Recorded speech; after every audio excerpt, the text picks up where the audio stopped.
Hello and welcome again to the Bench Report, where we discuss recent debates and briefings from the benches of the UK Parliament, a new topic every episode.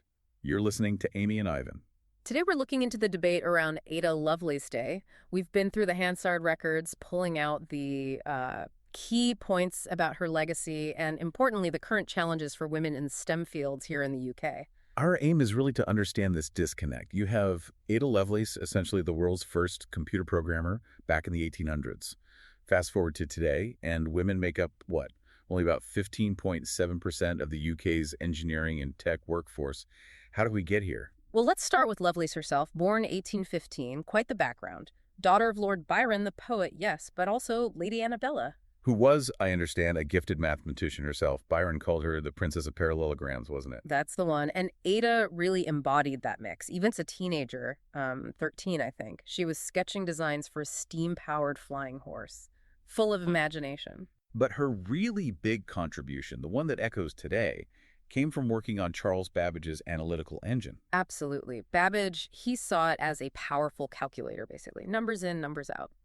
But Lovelace, she had this incredible insight. She saw it could be a general-purpose machine. Meaning it could work with more than just numbers. Exactly. Letters, symbols, musical notes, potentially anything that could be represented logically.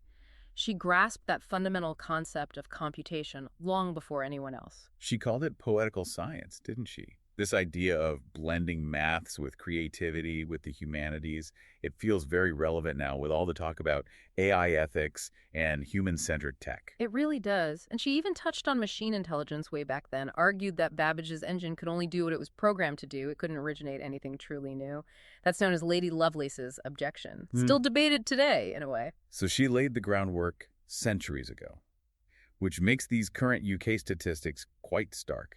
Just 15.7% women in engineering and tech roles. And it seems the problem starts much earlier. Oh, definitely. The pipeline starts leaking very early on. Research mentioned in the debate showed that by age 10, only about 11% of girls want to be engineers, compared to 44% of boys. That's a huge gap.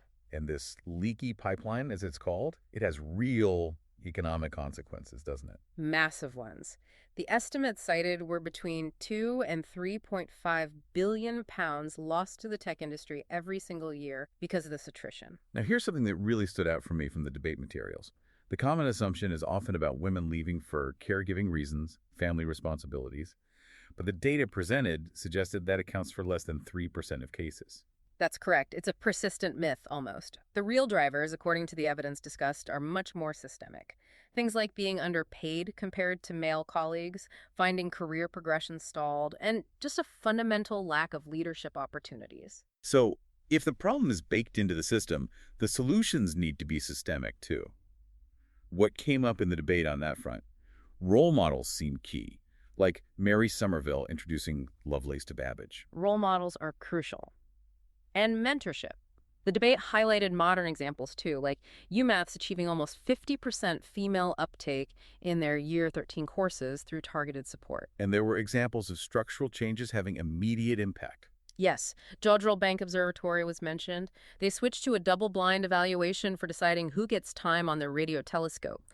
Just removing potential bias in the review process pushed female usage up to 50%. Quite remarkable. But there are still significant structural barriers being pointed out. Yeah. One that caught my eye was the issue around childcare for PhD students. Yes.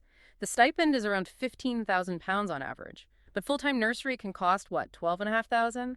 And PhD students aren't eligible for the free childcare hours. That's a huge financial hit, right when people are trying to build their research careers. It effectively penalizes having children during a crucial career stage. So, was there any forward movement announced? There was. The debate concluded with the government announcing a new Women in Tech task force. Its specific mandate is to look at exactly these kinds of systemic issues: pay, progression, childcare access, and propose concrete actions. It makes you think. Lovelace envisioned the future of computing before computers even properly existed.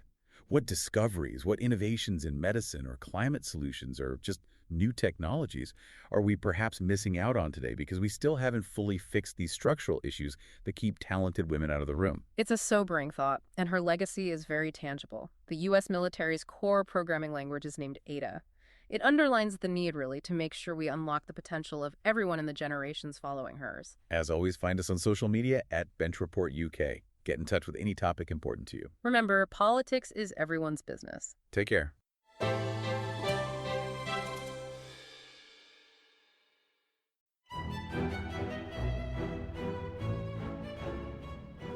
Hello there, this is Tom, the producer of The Bench Report. Listener suggestions are vital to my mission of making politics more accessible and accountable. So, if you have an issue that's really important to you, personally or professionally, and want to know what those in power are doing about it, please get in touch via email or via our socials at Bench Report UK. I'll grab another coffee and start scanning those parliamentary archives.